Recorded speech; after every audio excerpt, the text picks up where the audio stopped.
आप सभी को प्रेज़ द लॉर्ड। उम्मीद करती हूँ आप सभी लोग बहुत अच्छे हैं, क्योंकि परमेश्वर का आशीष हमेशा आपके साथ है।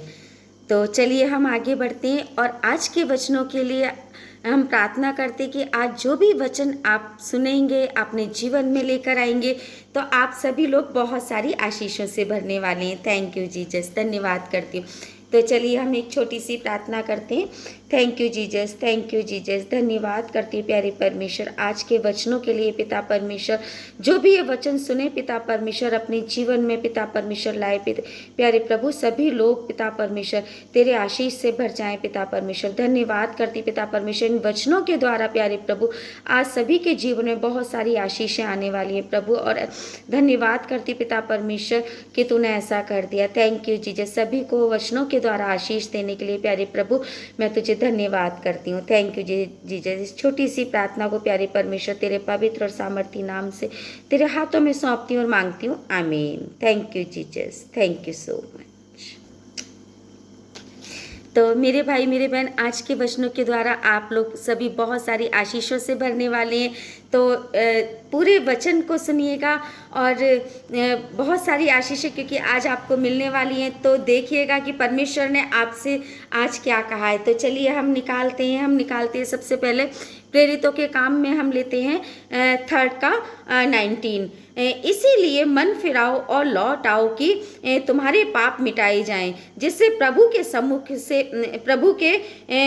से विश्रांति के दिन आए। आमीन। Thank you Jesus. तो मेरे भाई मेरे बहन, परमेश्वर आपसे कहना चाहते हैं कि परमेश्वर के पास में लौट आओ। अगर आपने किसी भी तरीके की कोई गलती की है, कोई भी पाप किया है, तो परमेश्वर आपको निश्चित रूप से क्षमा कर देंगे। लेकिन आपको ज़रूरत है आप अपने हृदय को परिवर्तन करें, आप अपने हृदय को उस परमेश्वर के पास लगाएं, ताकि परमेश्वर आपको अपनी आशीषों से भरने वाले हो। धन्यवाद करती हूँ उस प्यारे परमेश्वर का कि परमेश्वर ने आज आपसे बहुत सारी आशीषें आपको सभी को दी हैं।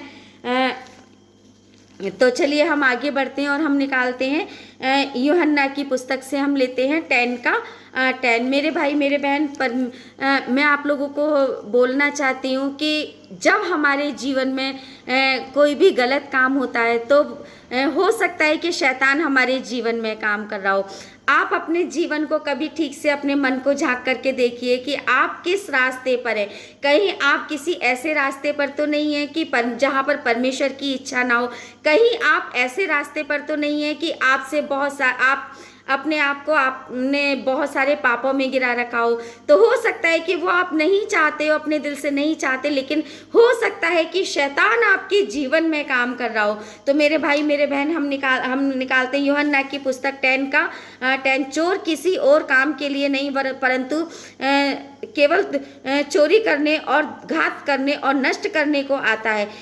मैं इसीलिए आया कि वे जीवन पाएं और बहुतायत से पाएं। तो मेरे भाई मेरे बहन, चोर का मतलब शैतान किसी और काम के लिए नहीं, परंतु केवल आपके हृदय से जो आप के जीवन में अच्छाइयाँ हैं उनको चुराने आया है। जो आप वो शैतान चाहता है कि आप निरंतर पाप में पड़े रहें। शैतान चाहता है कि आप कभी भी परमेश्वर की आराधना ना करें। शैतान चाहता है कि आपसे कोई ऐसा काम हो, गलत काम हो, जिससे कि आप परमेश्वर के रास्ते पर ना जा सको। तो मेरे भाई मेरे बहन, वो तुम्हारे जीवन से हर अच्छाई को चुराने आया है।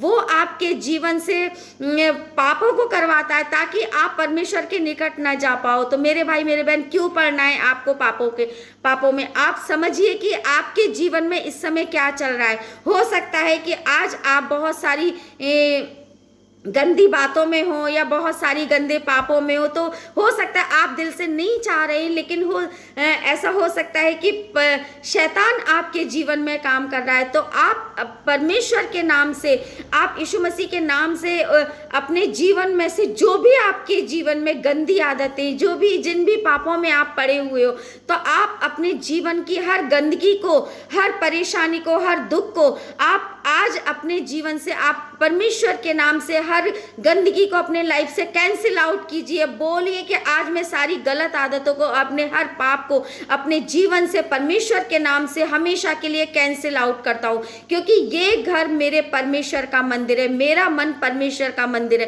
क्योंकि मेरे अंदर पवित्र आत्मा है, क्योंकि उस परमेश्वर ने मेरे भाई मेरे बहन आपके अंदर वो पवित्र आत्मा को आपके अंदर डाला है। तो अपने मन में कभी भी कोई पाप ना आने दे, कभी भी कोई गंदगी को ना आने दे। सबसे पहले तो मैं आपसे ये कहना चाहती हूँ कि अगर आप निरंतर परमेश्वर की आराधना में लगे, अगर आप परमेश्वर के वचनों में लगे हैं, तो शैतान आपके जीवन में कभी भी नहीं आ सकता, शैतान आपके जीवन को कभी भी खराब नहीं कर सकता। इसीलिए परमेश्वर ने आपसे अपने वचन में कहा है कि मैं आया कि वे जीवन पाएं और बहुत याद से जीवन पाएं, क्योंकि परमेश्वर आपके जीवन में आना चाहते हैं। परमेश्वर चाहते हैं कि तुम अपने जीवन में बहुत अच्छी अच्छी चीजें पाओ, बहुत सारी अच्छी जीवन को जीना चाहो। लेकिन कब पाओगे? जब आप अपने जीवन से उस शैतान को हमेशा के लिए निकालोगे।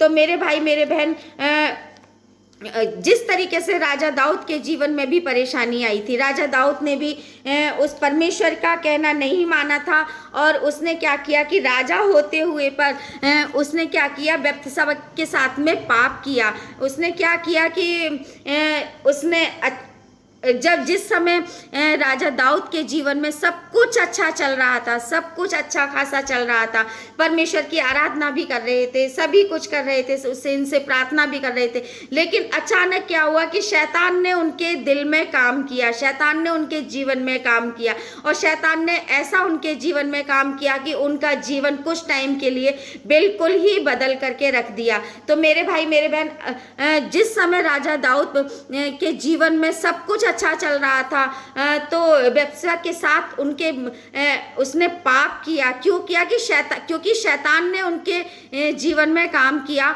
और फिर उसको क्या देखा कि उसको नंगा देख ले। जब राजा दाऊद ने बत्शेबा को नंगा देखा, तो उनके मन में क्या हुआ? व्यभिचार जाग उठा, ये व्यभिचार जागा, और फिर दाऊद ने उसके साथ में क्या किया? पाप कर दिया। और तभी से उसके जीवन में क्या हुआ कि जो शांति परमेश्वर की ओर से उनके जीवन में आई थी, जो शांति और सुख परमेश्वर ने उनके जीवन में डाला था, वो क्या हुआ कि अचानक से उनके जीवन में खत्म हो गया। और फिर से वो उन्हीं पहाड़ियों पर जाकर के परमेश्वर से प्रार्थना करने लगे, परमेश्वर से कहने लगे कि हे मेरे पिता, हे मेरे परमेश्वर, कहने लगे, और राजा बनने से पहले जैसा करते थे। और फिर उसको महसूस हुआ कि परमेश्वर से फिर से वो प्रार्थना करने लगे कि हे मेरे पिता, हे मेरे परमेश्वर, मैं फिर से पाप में गिर गया हूँ, मुझे संभाल, मेरी जो मुझसे गलतियाँ हुई हैं मुझे क्षमा कर। तो हम देखते हैं, हम निकालते हैं भजन संहिता का, हम लेते हैं 51 का, हम लेते हैं 8। राजा दाऊद फिर से वो परमेश्वर से प्रार्थना करने लगे कि कहने लगे कि हे मेरे पिता, हे मेरे परमेश्वर, मुझे संभाल और मुझे हर्ष और आनंद की बातें सुना, जिससे जो हड्डियां तूने तोड़ डाली हैं वे मगन हो जाएं। मेरे भाई मेरे बहन, क्योंकि परमेश्वर की दंड तो उनको भुगतना ही था, क्योंकि उन्होंने पाप किया था, तो ऐसा तो होना ही था। तो जब राजा दाऊद को समझ में आता है कि मैंने पाप किया, तो उसके बाद में फिर से वो उसी पहाड़ी पर जाकर के प्रार्थना करने लगे। तब परमेश्वर ने उनकी प्रार्थनाओं को सुना। दूसरी बात मैंने आप लोगों से ये और बोलना चाहती हूँ कि मेरे भाई मेरे बहन,